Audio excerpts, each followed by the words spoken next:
Nous sommes engagés dans un combat spirituel.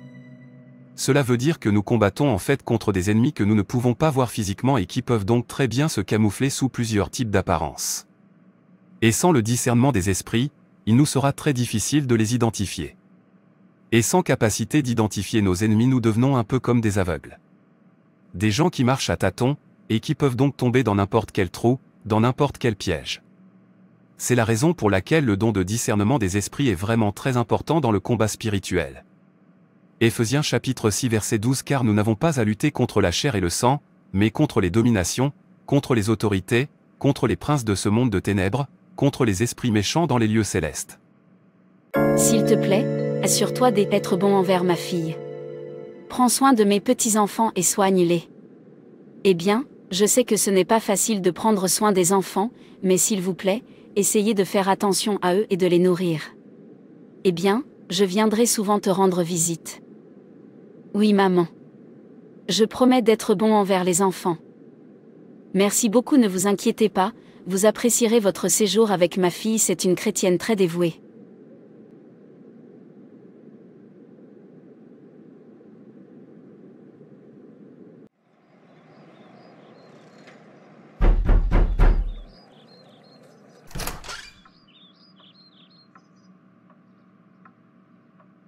Oh maman, Dieu merci, vous êtes là.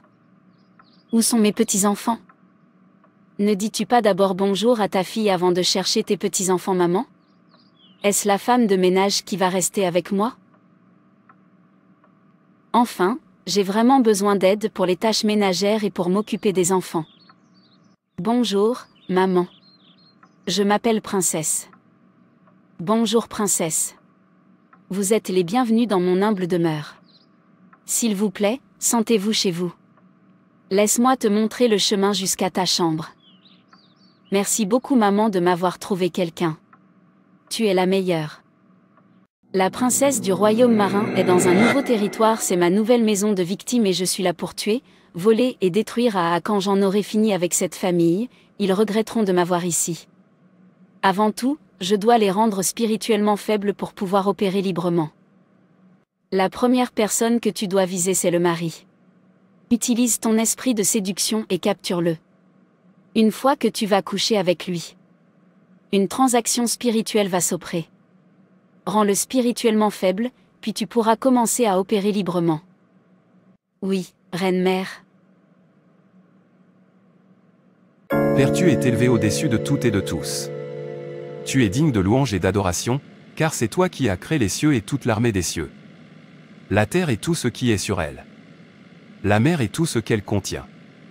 Tu dis et la chose s'accomplit. Tu fermes et nul ne peut t'ouvrir. Quand tu ouvres, nul ne peut fermer. Si tu dis oui, nul ne peut dire non. Quand tu dis non, nul ne peut dire oui. Merci Père fidèle, tu es Jéhovah, l'homme puissant au combat, l'homme de guerre, le révélateur de secrets. Le ciel et la terre vous adorent. Tu es le grand Dieu. Oh, sois élevé au-dessus de tout. Je t'adore, l'ancien des jours, comme au temps de Daniel tu révèles encore des secrets aujourd'hui. Daniel 2 verset 47 Le roi adressa la parole à Daniel et dit, c'est certain, c'est votre Dieu qui est le Dieu des dieux et le Seigneur des rois, et il dévoile les secrets, puisque tu as pu dévoiler celui-ci. Bienvenue à la maison, chérie. Tu es vraiment de bonne humeur. Quel est le secret?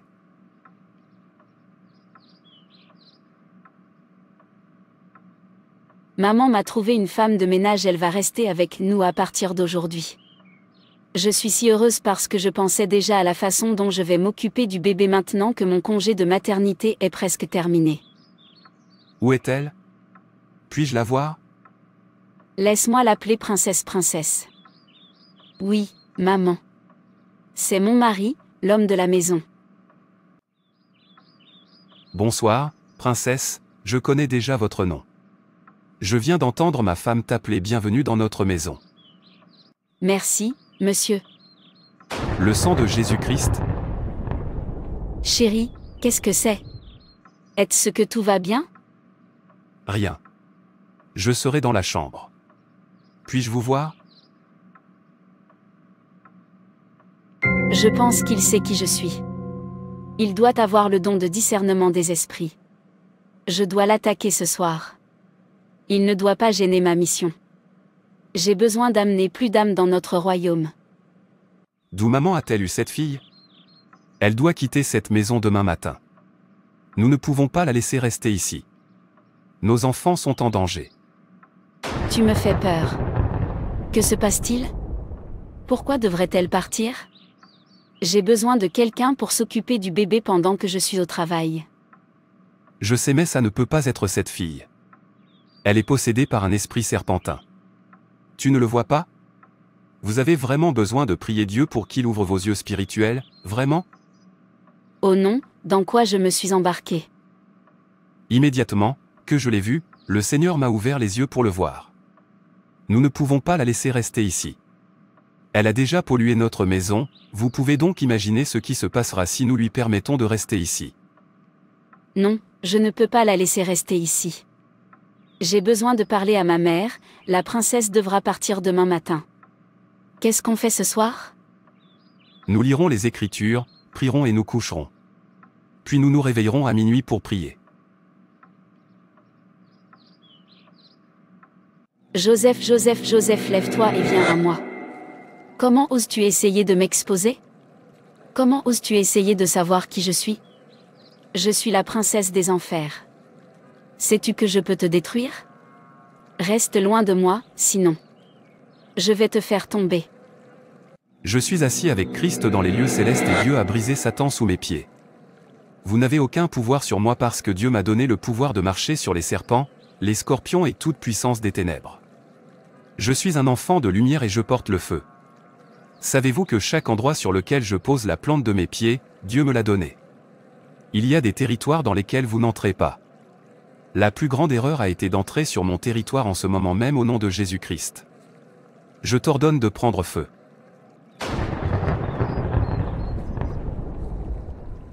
C'était un rêve. Quelle audace princesse a essayé de m'attaquer. Elle ne sait pas que je porte le feu et que celui qui est en moi est plus grand que celui qui est dans le monde. C'est mon territoire et le mal ne pénétrera pas ici. Bonjour. Maman. Qu'est-ce qui s'est passé? Princesse m'a réveillée du sommeil pour m'informer qu'elle partait. Que je devrais la ramener au village car elle ne peut pas rester ici. Lui as-tu fait quelque chose? Non, maman, laisse-la partir. Je te dirai tout plus tard. Mais tu ne peux pas faire ça seule. Tu as besoin de quelqu'un. Maman, s'il te plaît. J'aurai besoin de ton aide jusqu'à ce que je puisse trouver une bonne nounou. Dieu nous donnera quelqu'un de bien. Merci pour tout maman, je vais te chercher un peu d'argent. Amen. Laisse-moi ramener la princesse à la maison et je reviendrai.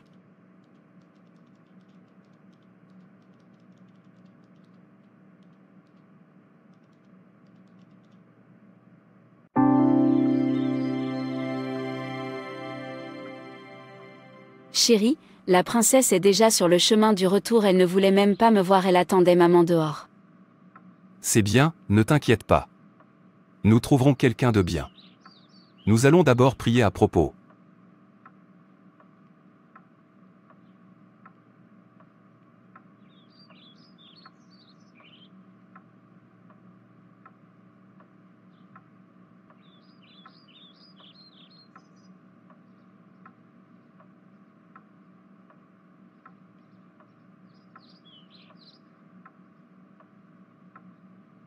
Voici quelques témoignages de personnes qui ont été initiées à la sorcellerie lorsqu'elles étaient enfants par leurs servantes. Mirabelle. Cela s'est produit à l'époque où mes parents avaient besoin de quelqu'un pour rester avec leurs jeunes enfants pendant qu'ils étaient au travail. Ma mère a parlé à ses parents et ils ont amené quelqu'un du village, une jeune fille dont je ne me souviens plus de l'âge. Elle était plus âgée que moi et ma sœur jumelle, mais nous étions très jeunes, donc elle n'était pas si vieille que ça. Peut-être à la fin de son adolescence.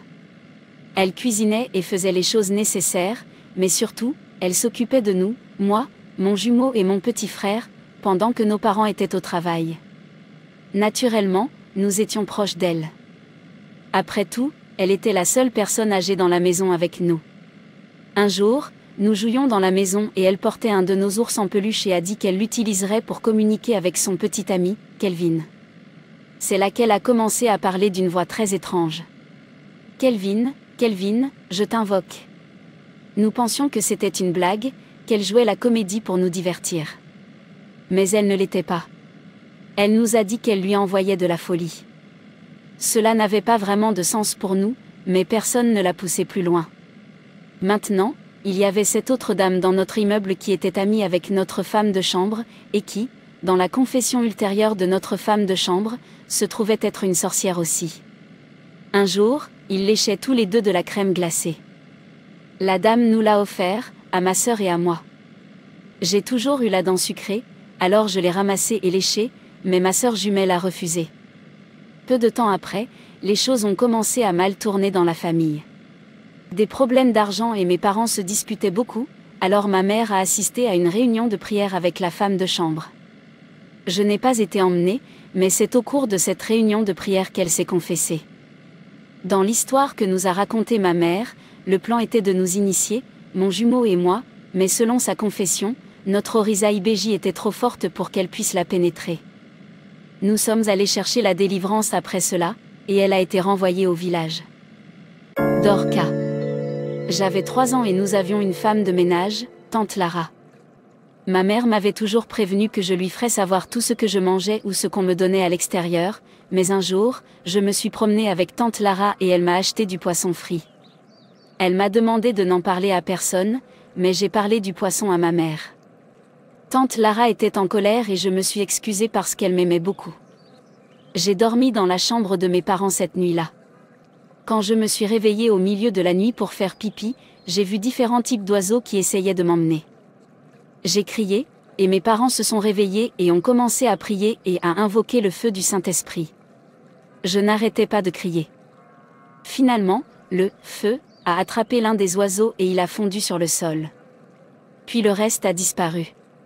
C'est à ce moment-là que tante Lara frappa à la porte. La conclusion que mes parents ont tirée était que je devais être initiée au poisson frit. Je suis allée chercher la délivrance, tante Lara aussi. Mais délivrance ou pas, il fallait qu'elle quitte notre maison. La vie a continué, j'ai vieilli, nous avons déménagé et j'ai tout oublié. Environ 10 ans plus tard, je suis allée rendre visite à des amis de ma famille qui ont repris cette maison. Quand je suis entrée dans la pièce où l'incident s'est produit, j'ai vu la tache de l'oiseau fondu. Alors je leur ai demandé, « Vous n'avez pas nettoyé cette tache ?» Et ils m'ont répondu, « Quelle tache ?» Apparemment, j'étais le seul à pouvoir le voir. Ma mère jure que tante Lara était vraiment une sorcière qui a avoué qu'elle voulait m'initier. Mais quelle mère africaine ne le fera pas? Je ne suis même pas religieux maintenant, et je souffre de psychose. C'est une condition qui affecte la façon dont votre cerveau traite l'information et qui vous fait perdre le contact avec la réalité. Vous pourriez voir, entendre ou croire des choses qui ne sont pas réelles. Donc, bien que ma mère confirme l'incident, c'était peut-être juste mon esprit dans un état, parce que pour moi, il n'y a pas d'explication logique à tout l'incident. Dans l'histoire que nous a racontée ma mère, le plan était de nous initier, mon jumeau et moi, mais selon sa confession, notre Orisa IBJ était trop forte pour qu'elle puisse la pénétrer. Nous sommes allés chercher la délivrance après cela, et elle a été renvoyée au village. Yetinde. Je n'étais pas initiée mais je m'en suis approchée de très près. C'est pourquoi je n'aime pas Amala jusqu'à ce jour. J'avais 7 ou 8 ans à l'époque, et nous avions une femme au foyer. Elle avait environ 16 ans. Ma mère était enceinte et elle avait besoin de bras supplémentaires car moi ou mes frères et sœurs n'étions pas assez âgés pour l'aider, alors elle a contacté son amie qui a amené la fille. Mon père l'a inscrite à l'école et ses tâches consistaient à préparer nos repas, à nettoyer la maison et à aider la femme de ménage à laver nos vêtements. Je la rejoignais souvent pour faire tout ce qu'elle pensait que je pouvais faire, et nous sommes rapidement devenus si proches que j'ai commencé à la suivre. J'étais jeune et crédule, et je n'avais pas de figure de sœur, alors elle a comblé cette lacune. Mais mon père ne tarda pas à la soupçonner. Son esprit, disait-il, se mettait à dos le sien. C'est un traditionnaliste, et il se dit parfois herboriste, donc il sait des choses. Il garda les soupçons pour lui, je pense qu'il voulait avoir des preuves concrètes. Et c'est là que mes rêves ont commencé. À l'intérieur, une silhouette masquée essayait toujours de m'attraper, mais juste avant que cela ne se produise, je lâchais « Jésus ». Jésus, et se réveillait en sursaut. Je pensais que je pouvais m'en sortir, alors je n'en ai jamais parlé à personne. Une fois, je lui ai parlé de ses rêves, mais elle n'avait pas l'air déconcertée. Je n'ai rien lu dans tout cela. Jusqu'à la nuit où elle a servi Amala. Cette nuit-là, ma mère lui a dit de préparer Amala pour la maison. Quand elle eut fini, elle servit les portions de chacun dans des assiettes séparées, comme toujours. Mais pour la première fois, elle a précisé quelle nourriture était la mienne et laquelle appartenait à mes frères et sœurs. C'est ce qui a piqué les soupçons de mon père. Il lui a dit de lui servir ma nourriture à la place, mais elle a insisté sur le fait que la nourriture était destinée à moi et à personne d'autre. Mon père a insisté aussi, et elle a refusé avec véhémence. Selon elle, la portion qu'elle servait était de la taille que je mangeais toujours. Je n'ai pas vu le problème, mais c'était déjà en train de devenir une dispute.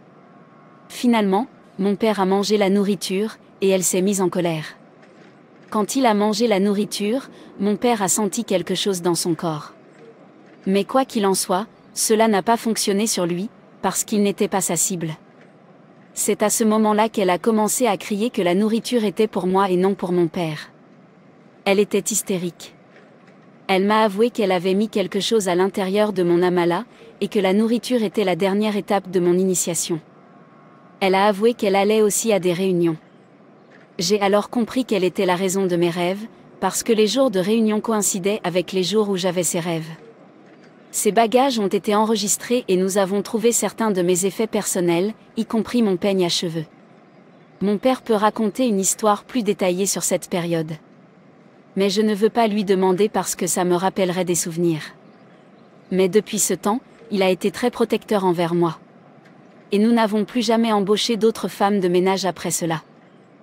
Frères et sœurs, c'est tout pour cette vidéo. Si cette vidéo vous a plu, n'hésitez pas à liker, commenter et partager autour de vous afin qu'une âme puisse être sauvée et restaurée. Et n'oubliez pas de vous abonner à la chaîne Animation Chrétienne et Édification pour ne manquer aucune de nos prochaines vidéos. Que Dieu te bénisse.